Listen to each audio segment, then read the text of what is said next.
Welcome back to my channel. Ngayon nga pala papunta tayo sa airport dahil ihahatid na natin sila pauwi ng Australia. Nandun nga pala sila nakasakay sa isang sasakyan na nasa unahan natin. Pero ang mga gamit nila ay naandito kasama namin kaya hindi pwedeng iwan nila kami kasi maiiwan din ang mga gamit nila. Today is Good Friday nga pala kaya kung makikita nyo, hindi ma-traffic, parang kami nga lang yata ang nagagala ngayon. Kapag ganito kasi na long weekend, kapag Holy Week, ang mga tao nakaplano na talaga. Yung iba magbisita iglesia, yung iba naman beach, basta nasa galaan ang mga tao. Iba na kasi ang generation ngayon, talagang ino-observe na nila ang work-life balance. Super bilis nga lang pala ng biyahe natin. Malapit na tayo sa airport. Papunta tayo ng Terminal 1.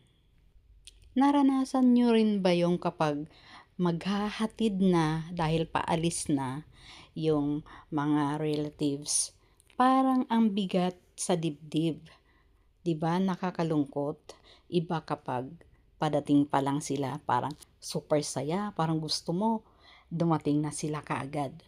Pero kapag naman ihahatid mo na, pag pauwi na sila, parang ayaw mo nang dumating sa airport.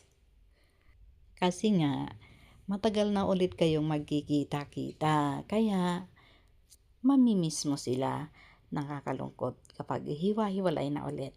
Yung parang, di ba, ang bilis lang panahon, saglit mo lang nakasama.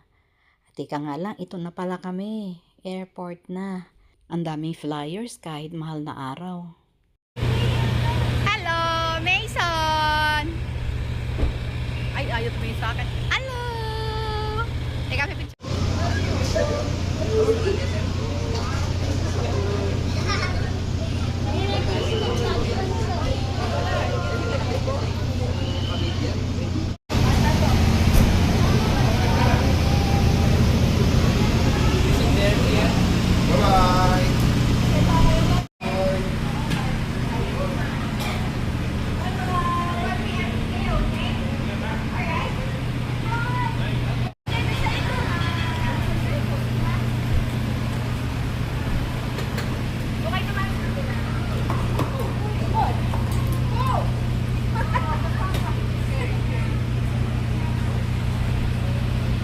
At pagka-drop off nga namin sa kanila, hindi naman kami pwedeng tumambay doon, hindi pwedeng tumagal, kaya hindi na namin hinintay na makapasok sila ng gate. Umalis na agad kami bago kami matow at malaki ang bayad nun. So ito, pauwi na kami ng bahay. At mas okay nga naman yung hindi ka na maghihintay doon na matagal, hindi mo na sila makasama na matagal sa airport kasi mas nakakalungkot ang ganon.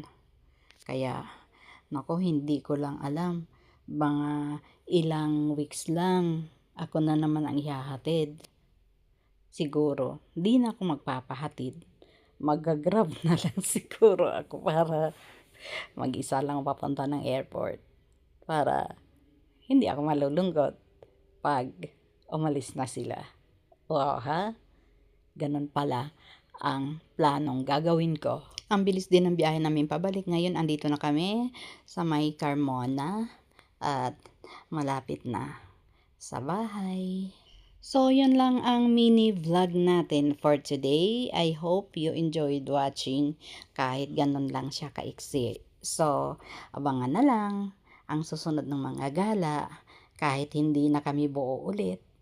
Pero gagawin nating masaya ang araw-araw nating buhay. Buyers and have a good one.